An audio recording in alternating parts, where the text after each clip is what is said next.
Hello दोस्तों, नमस्कार। एसएमसीसी channel में मैं आप सभी लोगों का दिल से बहुत बहुत स्वागत करता हूँ। अगर आपने पहली बार विजिट किया है जरूर चैनल को सब्सक्राइब कर लेना। सब्सक्राइब करने के साथ साथ बेल आइकन को हिट करके ऑल भी जरूर सिलेक्ट करके रख लेना। सो ठीक है दोस्तों, अभी हम लोग आ चुके हैं बिल्कुल हमारे नॉर्मल स्क्रीन के ऊपर। आज के दिन की अगर हम लोग बात कर ले तो अगेन मार्केट में लाल रंग देखने को मिल रहा है। 500 पॉइंट की गिरावट सेंसेक्स में है और वी कैन से 0.5% से ज्यादा गिरावट सेंसेक्स में देखने को मिली। निफ्टी का भी सिनेरियो कुछ अलग नहीं है, 0.5% से ज्यादा गिरावट है। बट इंपॉर्टेंट चीज क्या बनी, यस 25,000 का जो लेवल था भाई, इसको आज बियर वालों ने क्या कर दिया, इसको यहाँ पे तोड़ दिया। और शुरुआत से ही अगर आप देखोगे, ठीक है, गैप अप देखने को मिल गया और उसके बाद पूरे टाइम हम यहाँ पे कह सकते हैं बियर वालों की हैमरिंग लगातार हम लोग को चलते हुए देखने को यहाँ पे मिल रही थी। तो कोई बहुत बड़ी गिरावट तो यहाँ पे नहीं है, बट स्टिल जो बोलते हैं ना, बातें इन्वर्टेड कॉमा में जाती हुई देखने को मिल रही है बिकॉज ऑफ 25,000 का लेवल टूटते हुए देखने को मिला है। ठीक है, ये लेवल क्या बनते हैं, टूटते हैं, तो चीजें यहाँ पे चलती रहती है। ट्रेडर के लिए इंपॉर्टेंट होती है, इन्वेस्टर के लिए देखा गया तो इससे उनका कोई फर्क ज्यादा पड़ता है यहाँ पे है नहीं। पर फिर भी अगर हम लोग यहाँ पे बात कर ले दोस्तों, तो बियर वालों का जो कॉन्फिडेंस है वो इतना मतलब बड़ा कैसे, मतलब अगर हम लोग रीजन की बात कर ले कि कैसे उन्होंने मार्केट को 25 के लेवल को तोड़कर यहाँ पे नीचे लाया। एंड दोस्तों जो कारण भी है, ठीक है, उसको तो हम स्टडी करेंगे। ऊपर से जो मंडे सोमवार का जो दिन होने वाला है दोस्तों, आप जितना हो सके स्टार लगा लो भाई। ठीक है, मैं आपको एडवांस में ही बता के रख रहा हूँ, ठीक है, कि सोमवार का दिन हमारे शेयर बाजार के लिए काफी इंपॉर्टेंट होने वाला है। मतलब लिटरली आप कह सकते हो आर या पार जैसी चीजें आपको देखने को मिल सकती है। ऑब्वियसली आर या पार मतलब ऐसा नहीं कि भाई निफ्टी 0 हो जाएगा या फिर 1 लाख पे जाके बैठेगा, बट फिर भी हम जरूर यहाँ पे कह सकते हैं बियर एंड बुल के बीच में बहुत जबरदस्त लड़ाई आपको मंडे के दिन देखने को यहाँ पे मिल सकती है। सो ऐसा क्यों, तो देखिए आज के दिन की अगर हम लोग बात करें तो आप सभी लोगों ने देख लिया, मेजर जितने इंडेक्स थे, इंडाइसेस थे, सब में हम लोग को लाल निशान देखने को मिला। बट सबसे ज्यादा जो निफ्टी 50 को इंपैक्ट करवाता है वो कौन करवाता है, yes bank Nifty. Bank Nifty almost 1% के आसपास हम लोग को टूटते हुए देखने को यहाँ पे मिला था। एंड खास करके अगर आप फाइनेंशियल सर्विसेज देखोगे, ये देखिए 0.93%। एंड उसमें भी अगर हम देखेंगे सरकारी बैंक तो 0.66 ही डाउन थे, बट प्राइवेट बैंक की बात कर ले नियर बाय 1.5% की कमजोरी गिरावट हम लोग को देखने को यहाँ पे मिल रही थी। और इसके पीछे का रीजन आपको पता है, एक्सिस बैंक। यस, आज के दिन की अगर हम लोग बात कर ले, जो बाजार में हम लोग को गिरावट देखने को यहाँ पे मिली है, बियर वालों का जो कॉन्फिडेंस यहाँ पे बढ़ते हुए देखने को मिल रहा था, उसके पीछे का रीजन था एक्सिस बैंक।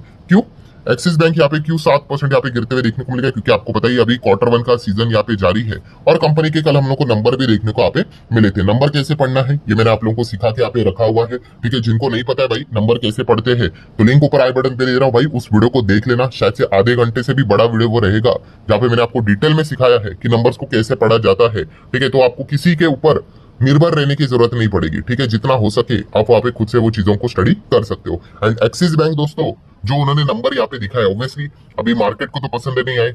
7% की गिरावट देखने को मिली थी एकदम नीचे, देन उसके बाद थोड़ी रिकवरी, नेट 5% की गिरावट देखने को मिली थी। एंड एक्सिस बैंक भी कोई ऐसी वैसी बैंक नहीं भाई, अभी एक्सिस बैंक 4th नंबर की बैंक देखने को मिल रही है।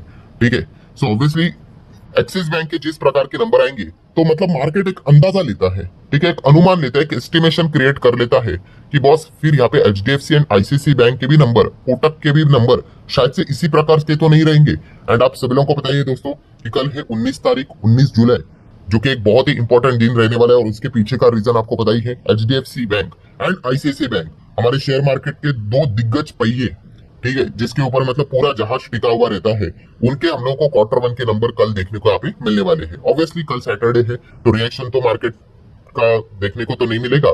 ठीक है, जो भी चीजें रहेगी वो मंडे के दिन ही यहाँ पे पता चलेगी। सो एक्सिस बैंक के जो नंबर देखने को मिल गए, उसके बाद मतलब एक मार्केट ने अनुमान लगा दिया कि भाई इनसे थोड़ा सा उम्मीदें अभी कम करनी चाहिए, एचडीएफसी बैंक के नंबर को लेकर एंड आईसीआईसी बैंक के नंबर को लेकर। ठीक है, एक अंदाजा है, हकीकत में क्या होगा कि अच्छे आएंगे, बहुत अच्छे आएंगे, खराब आएंगे, एवरेज आएंगे, बहुत ही खराब आएंगे, वो दूध का दूध पानी का पानी तो हम लोग को कल के दिन ही पता यहाँ पे चल जाएगा। बट आज के दिन बात करें, एक्सिस बैंक ने जो परफॉर्मेंस दिखाया, मतलब अगर आप चेक करोगे कि उनका Q1 का रिजल्ट और अनुमान कितना था, हर एक पैरामीटर के ऊपर आपको एक ही चीज देखने को मिलेगी कि एस्टिमेट को मिस ही किया। रेवेन्यू की बात कर ले, ऑपरेटिंग इनकम की बात कर ले तो मिस हो गया। देन नेट इंटरेस्ट इनकम की बात कर ले, एनआईआई, ठीक है, कमाई तो हुई है बट जो अनुमान था उसको भी मिस कर लिया। देन प्रोविजन की बात कर ले, अनुमान था कि भाई इस लेवल पे होगा, प्रोविजन तो काफी ज्यादा बढ़ गया, ये भी मिस हो गया। मतलब हायर प्रोविजन अच्छी बात बिल्कुल भी नहीं होती है। देन अगर नेट प्रॉफिट की बात कर ले, प्रॉफिट तो कमाए 5,800 करोड़ के आसपास, बट अनुमान 6,000 करोड़ के ऊपर का था तो ये भी मिस हो गया। ईपीएस की बात कर ले, डाइल्यूटेड बट एनुअलाइज ईपीएस की बात कर ले, अनुमान के हिसाब से तो वो भी मिस हो गया। ठीक है, अगर हम नॉर्मल ईपीएस की बात आप चाहते हो, डाइल्यूटेड बट नॉन एनुअलाइज, तो वो भी आप देख सकते हो, जो अनुमान था वो भी मिस यहाँ पे हो गया। मतलब किधर भी चले जाओ भाई सब कुछ ही आप देख सकते हैं मिस। ये क्या है, ये ग्रॉस एनपीए है, ठीक है 1.57 देखने को मिल गया, नेट एनपीए 0.45 देखने को मिला।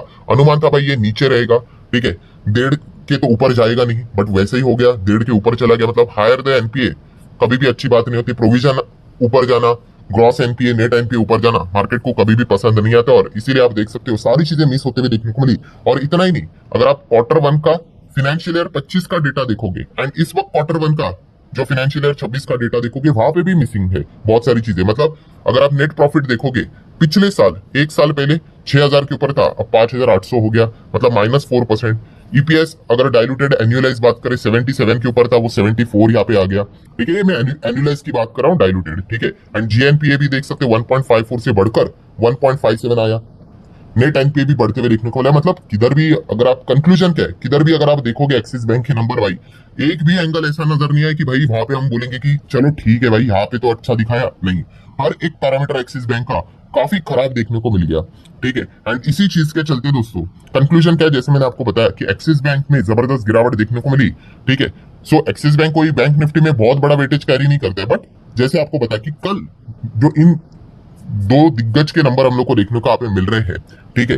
ये तो आप सभी लोगों को पता है ना, सभी में इन्हीं का ही वेटेज है, निफ्टी में इन्हीं का ही वेटेज है, बैंक निफ्टी में भी इन्हीं का ही वेटेज है, निफ्टी फाइनेंशियल सर्विसेज में भी इन्हीं का ही वेटेज है, ठीक है। तो इनके नंबर यहाँ पे शायद से अभी नरम आ सकते हैं, ऐसा मार्केट का सोचना है, ठीक है। अब ये सोच सही है गलत है, बार बार जैसे मैंने अभी आप लोगों को यहाँ पे बता दिया, वो कल के दिन ही पता यहाँ पे चल जाएगा, ठीक है। तो इसीलिए आज के दिन हम यहाँ पे कह सकते हैं दोस्तों, इसी नरमाहट के चलते बाजार में हम लोग को प्रेशर देखने को यहाँ पे मिला था। और मंडे का दिन इंपॉर्टेंट क्यों होगा दोस्तों, तो आप यहाँ पे देख सकते हो कि जो निफ्टी 50 का वेटेज है उसमें एचडीएफसी बैंक 13% से ज्यादा होल्डिंग, आईसीआईसी बैंक ऑलमोस्ट 8.91 मतलब 9% की होल्डिंग। तो इसके नीचे भी कौन है, रिलायंस इंडस्ट्री भाई 8.79% की यहाँ पे वेटेज निफ्टी 50 में देखने को मिल जाता है। एंड आप सभी लोगों को पता है रिलायंस इंडस्ट्री के नंबर आज ही के दिन अभी शाम को हम लोग को देखने को यहाँ पे मिलने वाले हैं। सो इवन दो अगर आपके पास ये कंपनी रहे या ना रहे, बट अगर इंडेक्स लेवल पे अगर आप चीजों को स्टडी करना यहाँ पे चाहते हो, तो इन तीन दिग्गज को स्टडी यहाँ पे करना ही पड़ता है, बिकॉज ये मार्केट को